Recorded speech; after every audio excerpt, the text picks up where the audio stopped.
I'm Seba with WildCard BellyDance. Following along in this series, I'm breaking down WildCard BellyDance's improvisational tribal style slow movement vocabulary. This series, once again, follows along with our level 1 class. The movement I'm going to be breaking down today is called circle step. You'll notice it's very different from the ATS version. So this is one of those moves that's going to be, for all of you ATSers out there, you'll notice it's different. So this is what the move looks like. I think of it as a neutral hipped move, meaning that if I'm leading it from the right hip or the left hip, it's going to look exactly the same either way. It also turns in thirds. If I'm dancing with other people, which I would be with our improvisational format, I'd be giving up the lead to the dancer who's furthest away from me. Turns in thirds, comes back to the front. The turn is optional, just a variation of the move. So let's break down what's happening with the hips. Your feet are flat, right underneath you, knees are soft. Remember, your pelvis is in neutral, your chest is lifted, you have that pull running straight through your body. Let's think about what's going on with our hips. We're going to be making an exterior hip circle. So we're going to slide our hips out towards 10 o'clock. So what I mean by 10 o'clock is if we're standing in the center of a clock face, noon's in front of us, 6 o'clock behind us, 3 o'clock and 9, slide your hips out to 10 o'clock and round your hips all the way around until 9 o'clock. And then you're going to toxine. Right hip, all the way to left hip. Let's go over the hips again. Slide your hips out to 10 o'clock, round them all the way around to 9 o'clock. Toxine right hip, all the way to left hip. So you're going to notice this invisible weight change is happening with your feet as your hips circle around.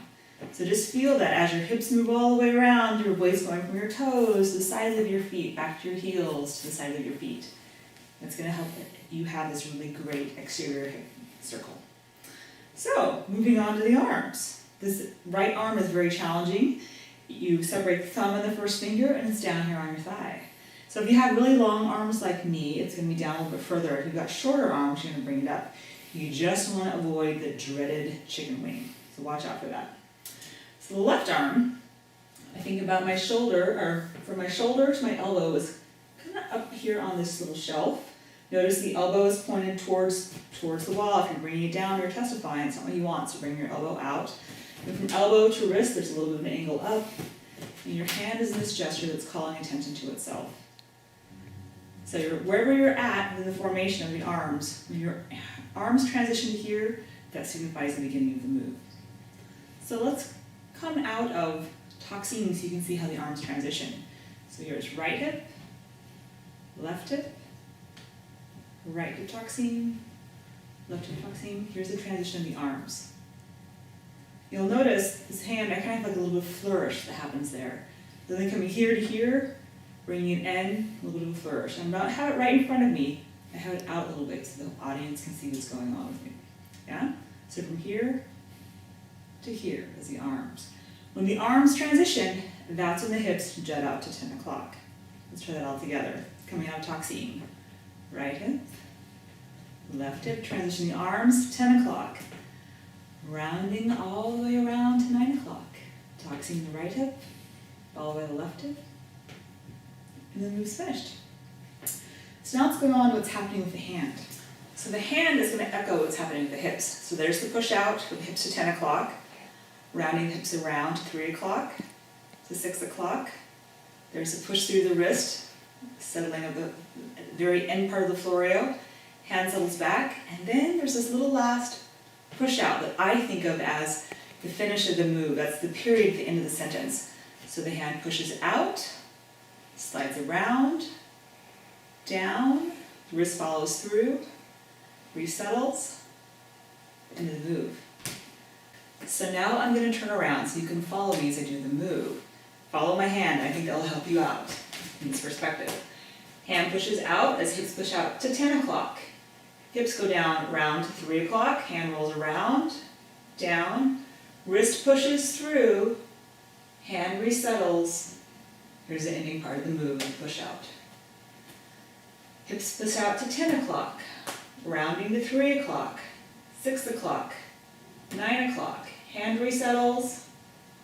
There's the finishing touch of the move. So let's try it all together coming out of toxine. Right hip, left hip, there's the transition.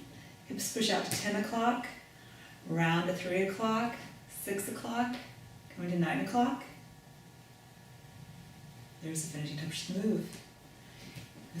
Hips push out to 10, circle around to 3, 6, 9. Toxine right hip, followed by the left hip. So remember, you want to have these big, juicy hips. Just because you're thinking so hard about what's happening with your hand, don't forget the hips because that is going to be a really beautiful part of the move.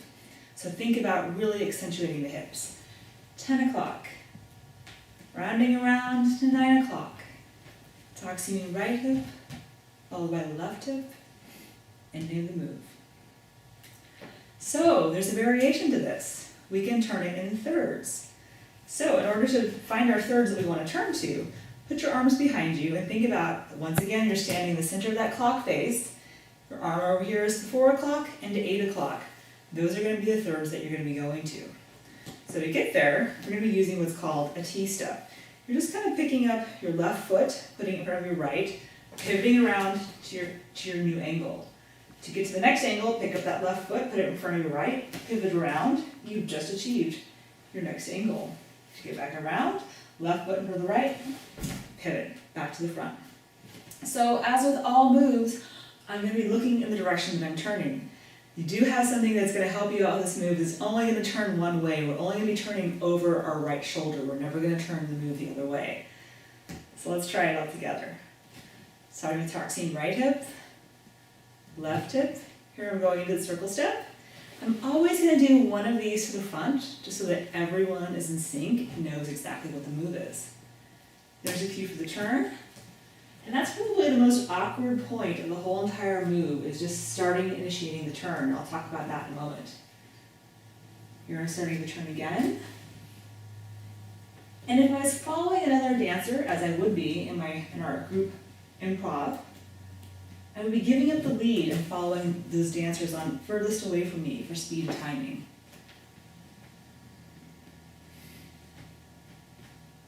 Let's talk about that turn, what it's going to feel like. So as your foot is coming here and your hand is turning around, there's this thing where you're feeling a little awkward. It's almost like that you're running to the bathroom kind of sensation. So just know it's just a brief moment in time as you're swinging around. Let's talk about what's happening with the hips. Here we just finished the first to the front. Here it comes out to 10 o'clock. And by the time I've hit my new angle, they're swinging around to noon. So the move never really stalls or stops, even while you're turning.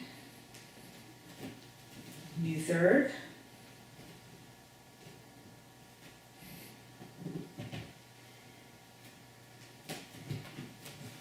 Back to the front.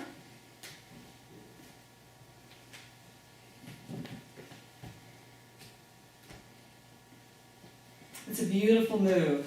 Just remember, we want those big, juicy hips.